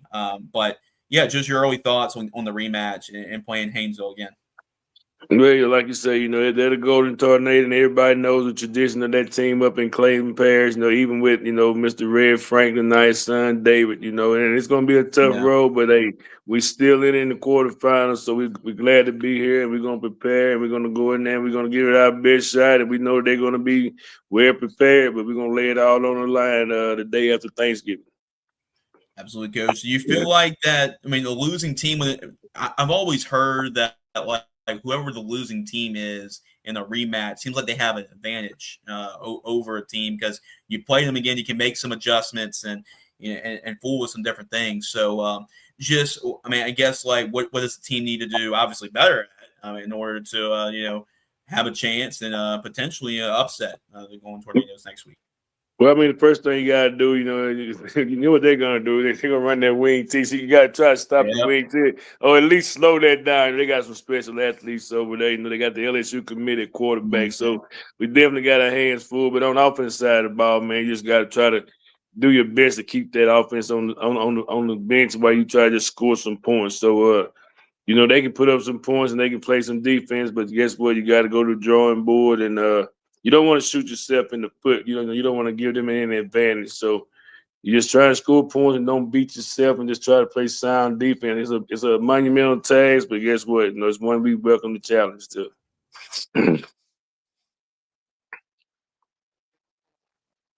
Yeah, definitely. Welcoming that challenge, and hey, if you want to be the best, you gotta beat the best. That's that old saying goes, and Haynesville's with their tradition, that's what you're gonna have to go through. So every now and then, but Coach, you mentioned first quarterfinal appearance since 2021 when you led them to the semifinals, but just talk about the community. I know they had to kind of follow y'all on the road tonight to Vinton, but just the community support and just getting accomplished something like that to go back and practice and be a part of another game during Thanksgiving week. So it was great, because we got out of school today. So, we left early. We left at 11:30. So if you ever been to our school, the school board office is next to us, and you come down the highway in the middle school, it's on the highway. So they had a crowd at the school board office. They had some people lined up in, Fred's parking lot, and at the middle school, the kids were outside. So it was nice just to see the support right there. And then when you get down here, if anybody knows where Vinton is, it's right on the Texas line. So I saw, you always, the further you go, the more people you see that you haven't seen all year. But we saw people, that's from Jonesboro, they live in Houston now. They've driven over, to watch the game too. So yeah, it was special now. Vinton made a little money off Jonesboro supporters tonight, but the community was there. And like I said, we had a long delay, so it's gonna be 3:30, 4 o'clock in the morning when we get back. But it was great to see people down. I told my wife, driving, I said, it's good to drive, come down and play this far and get a win, because this sure sucks when you got to drive back with a loss that far.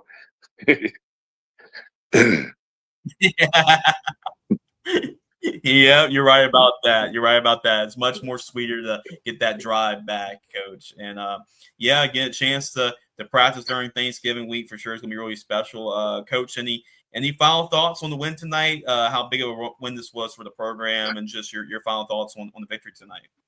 It was, like I said, we have 7 seniors, and You know, these guys, they deserve. They're great kids, man. You know, they're gonna be great citizens in the world. You know, so they deserve, you know, everything that they're getting, the success that they're having. So you just want to send them out the right way as best we can, and you know, but like I say, just when football is winning, you know, the town is smiling. So it should be a great, you know, rest of 2026.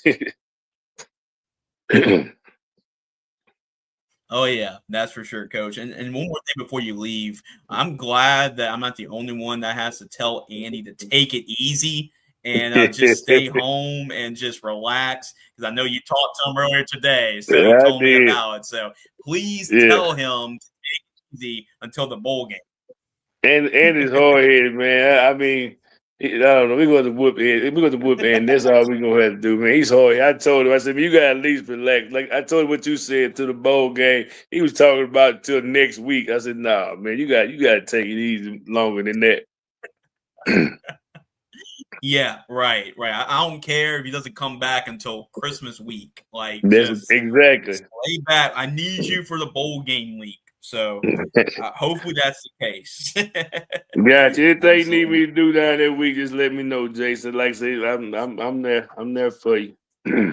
Absolutely, Coach. I know you are. Congratulations on the win, Coach. You do an awesome job with those kids. So keep it up, and hopefully we continue to talk next week. That means that's a good thing if we do that. Exactly. That means a great thing. Absolutely, Coach. Coach Terrance Blankenship, victorious head football coach tonight for Jonesboro Hodge, leading the team, the Tigers, to the quarterfinals. So appreciate Coach Blankenship as well. Obviously, he's always one of our coaches every year for a Gridiron Football All-American Bowl game, and he's one of our biggest supporters of our bowl game. Can't wait to meet up with Coach Blankenship in person this year at the bowl game at Louisiana Christian University. Man, I went through like 3 coaches in a row, so and I realize it's 12 o'clock, so we got to get through these scores. But before we do that, we will take our second commercial break. Tommy's Windows. We can't thank Tommy Kissinger and his crew enough. But if you need to get you fix your doors, windows, sidings, you get your gutters, like trust in the professionals, trust in some of the best in the business. If they are award winning, so might as well go to the best, right? I mean, you're not going to go to average. Somebody that's average, you want to go to a business that gives out their best, and that's what Tommy Windows does. So make sure to give them a call, 225-250-8808, and just get a quote on getting a replacement for your siding, door, window installation service, anything like that. So hey, might as well go to their website, gotommys.com is the only real way to spell go in the state of Louisiana. That's GEAUX Tommys.com. We'll be right back with some more scores after the commercial break. Siding, locally owned and operated with over 20 years experience and dedicated to providing you with affordable options to transform any home or business. So call today, 225-588-GO, and you'll see the difference. And dedicated to providing you with affordable options to transform any home or business. So call 225-250-8808. Go Tommy's, and you'll see the difference clearly. Tommy's Windows and dedicated to providing you with affordable options to transform any home or business. So call today, 225-250-8808. Go Tommy's, and you'll see the difference clearly.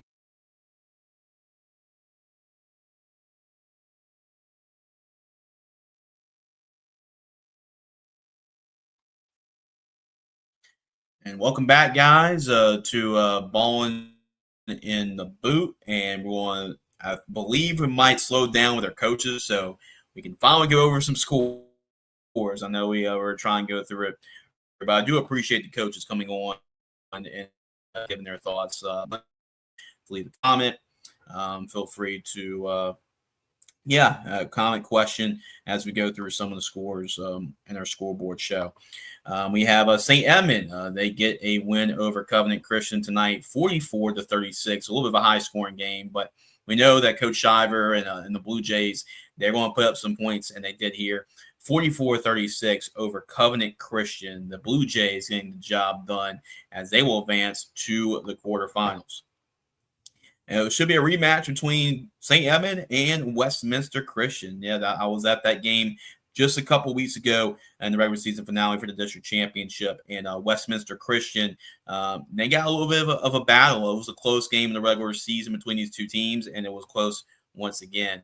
48-35. Westminster gets the win over Opelousas Catholic. 48-35. As still undefeated on the season are the Crusaders and Coach Byron Porter, winning big 48-35. Notre Dame, I knew that De La Salle was going to give them a challenge. They're going to give them the best punch, and this is a really misseeded De La Salle football team. But they gave Notre Dame all they can handle, but still the Pioneers able to get the job done, 28-19 to prevail over De La Salle, move on to the next round. Great season for Slaughter Charter, but it comes to an end tonight. They lose to Joel Sumner 42-20 tonight. The Cowboys able to win that football game. They continue their undefeated season and move to the quarterfinals. Newman was all over Holy Savior Menard tonight, 42-13. And Coach Weiss and the Greenies get the job done. They were pretty dominant from this football game from start.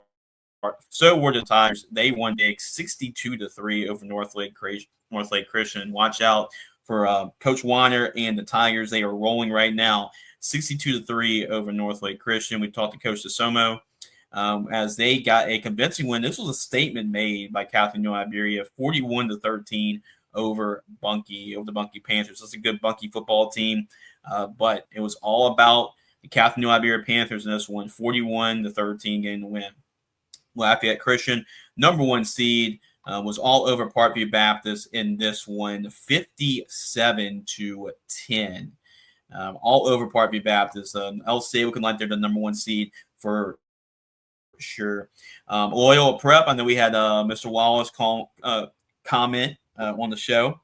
And his Flyers, they get the win tonight, 42-0 over Bel Air. Bel Air got their first playoff win since 2003, but it's all Flyers, the number 2 seed. They roll and they advance to the next round, 42-0 over the Bengals. Archbishop Shaw, they were all over Haynes Academy tonight, 49-6. I just want to give a shout out to Coach Sprunk. He's done a great job with the Yellow Jackets this year, leading them to their first ever program playoff win.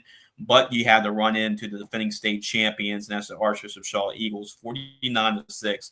Eagles roll over the Yellow Jackets. Vanderbilt Catholic, they win tonight as well, 49-24 over George Washington Carver. So the Terriers will advance to the next round. Lake Charles Prep will get a win tonight over Leesville, 42-23.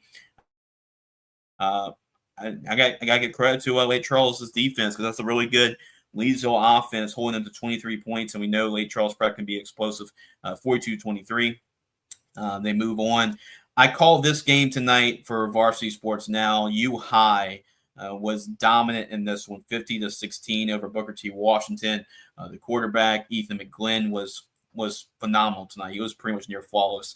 4 touchdown passes tonight. The defense was really good. That's a really talented Booker T. Washington offense with a good quarterback, sophomore quarterback. It's going to be really special.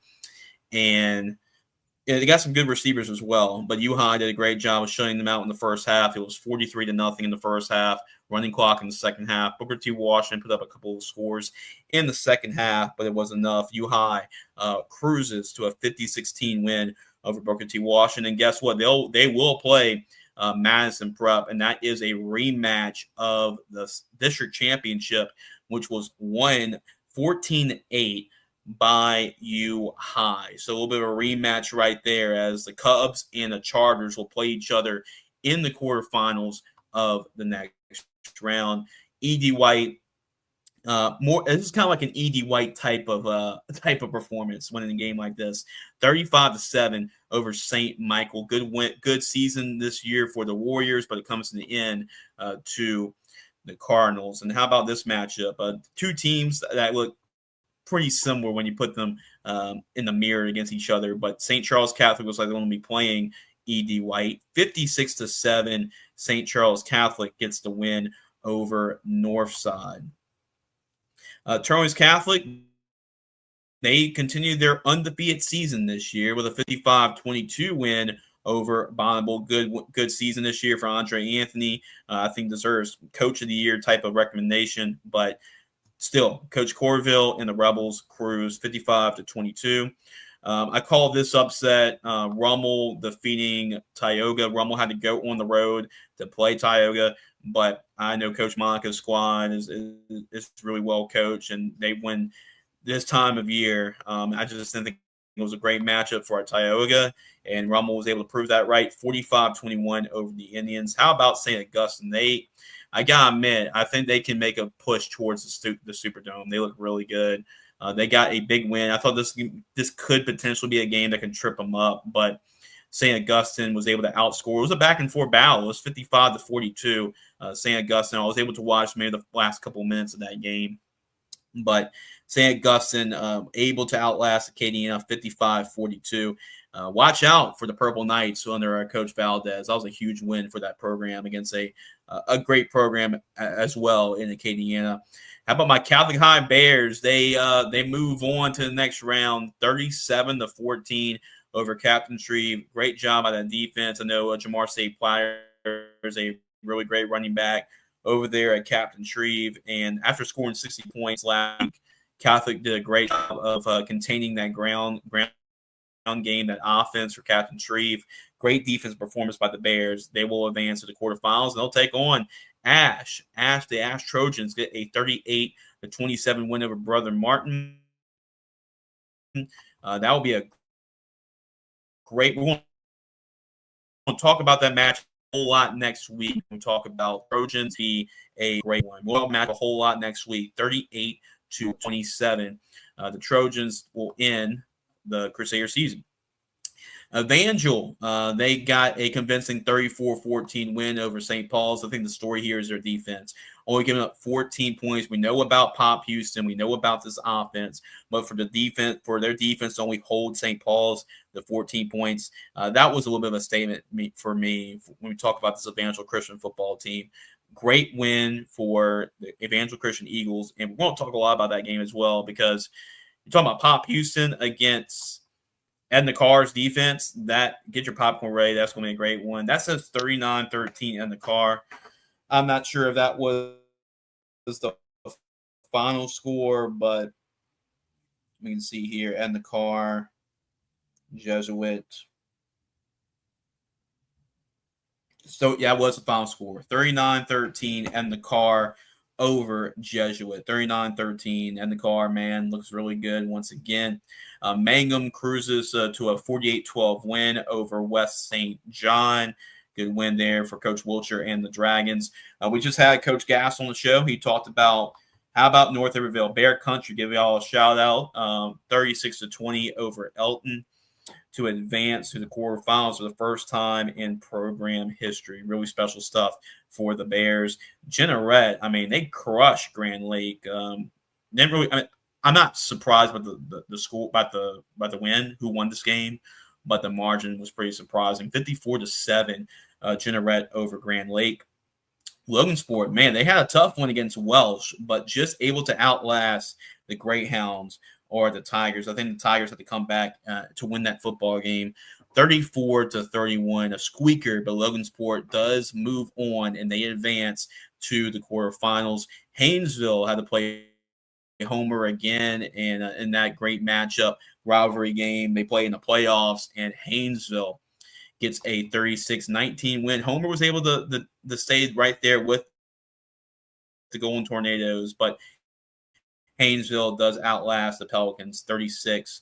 Sterlington, they made a statement themselves tonight, 71-26 over Donaldsonville. 70 points on the board, man. That's a good defense they played against in Donaldsonville. I didn't think it would be this many points in this football game, but I was proven wrong. Sterlington put on Donaldsonville 71-26. How about that for Coach Dottie and the Panthers? Louisville, this game went back and forth on, but Louisville shows how closely these two teams are matched. Louisville gets a 42-39 win over Church Point. This was a back and forth game, and the Tigers able to outlast the Bears, the Church Point Bears, 42-39. St. James, big over Manny tonight, 53-13. Big win there for the Wildcats. Looking well, no rust after having the bye last week. And these, remember I told you before the show that there were 3 teams that I had going to the Dome and making a big run. But I was worried about this game, to be honest with you. If I thought ERAF could get past this game, I thought ERAF had a great shot of going to the Dome. But this was a game that worried me. And unfortunately for ERAF, they could not get through Union Parish. Union Parish, kind of the same thing, right? We talk about Zachary. Union Parish is not having a type of regular season we usually see from Coach Spatafora and the Union Parish Farmers, but they just know how to win in November. And you saw that here tonight, 14-9. They made an ugly type of football game. And I don't think there's a team that's better than making a game ugly than Union Parish is. And that's a compliment. Being able to run the football, play really great, play full, the line, that's what makes them really good. 14-9 as ERAF, they're undefeated to an end, an upset as Union Parish ends ERAF's undefeated season. Iowa, we were talking about maybe watch out for this game for Northwest, but Iowa showed that what kind of team they are, and they were a really impressive team. I know there was some doubts for myself and Spencer. I thought I picked them to win the football game. I thought it'd be much closer. So really kudos to Coach Johns and the Yellow Jackets. They went big over Northwest tonight, 68-28. Really flexed their muscles against the Raiders. And this is another team. I told you about ERAF. I have been making a deep playoff run. This is another team that bit me tonight. I had Franklin Parish. I thought with their talent, everybody that's loaded on their team. I thought Lutcher was a young football team too. I thought Franklin Parish would go on a run with all the talented players. In terms of talent, in terms of college athletes, I don't think there's a team more talented in that division, in that bracket than Franklin Parish. But they lost tonight against Lutcher, 42-1. I give a lot of credit to Coach Jenkins and the Bulldogs. It was a close game. Yeah, it was overtime, 42-41. Lutcher gets the win over Franklin Parish. Didn't really see that one coming. I thought Franklin Parish, this was a year for them to make a run, but unfortunately their season comes to an end tonight as they lose by 42-41. I did get this one right, though. Wesley Sheehan, how about the Saints? With Coach Terry Miner in his first year as the Saints head football coach, and they made the quarterfinals. What a year for Coach Terry Miner and Wesley Sheehan. Once again, we're Burley getting the win, another overtime victory for this game. Definitely picked the under. Opelousas was playing. These are two teams that are playing some really great defense. I mean, Bell Chase had a couple shutouts this year. We talk about Opelousas. They're coming off a 13-0 win over Pearl River in the first round, but did not see this one coming. 7-6, an old-fashioned game, and the difference in this football game was an extra point. Bell Chase just happened to make theirs. Opelousas didn't, and that was the difference in this football game. But really great defenses for both these two teams. I know how good Bell Chase defense is and has been this year. 7-6 bench over Opelousas. We just talked to Coach Sean Pond earlier in the show and how Braylon Callaway had to step up big for the Bulldogs in this one, and he did. 54-42. And guess what? Cecilia is going to get their rematch against Plaquemine. And I know all Plaquemine fans were waiting for this one to get that game, and they will get it as they'll take on Plaquemine next round. How about another crate even on paper? I lean towards Marksville, but this was basically a coin flip we're talking about here, and the game showed that. Mansfield got the win in overtime, 62-60 in overtime. Kind of showed you how balanced those teams were. And I'm trying to see if I missed any other scores. Here we go. Plaquemine. Roman talked about that game earlier on the show. 50-14 over Wossman. Wossman. Franklinton 40-14 over Jennings. Jacob Crane, like I mentioned, I picked Franklinton to win this football game because of their senior quarterback, their senior leadership, Coach Salter Maggio. I went with Franklinton, and I was right about that one as the Demons able to roll 40-14 over Jennings. North Minnesota, the number 1 overall seed, they rolled tonight 56-13 over DeRidder. And here's my third team that I had going on a deep run that lost tonight. How about West Monroe? I was nervous, to be honest with you, about this game as well because of how Barb was playing their offense. And I knew how good Barb's offense was. I thought that West Monroe would be able to manage it a little bit more, but man, I was wrong. Barb, how about them? Defeat in the first round. Then they go. I did pick Barb beat Northwood, but I didn't think they would beat West Monroe. But I was nervous about this game. I kind of thought the same thing about ERAF. If ERAF was able to get through that Union Parish game, I felt really good about ERAF making the run to the Dome.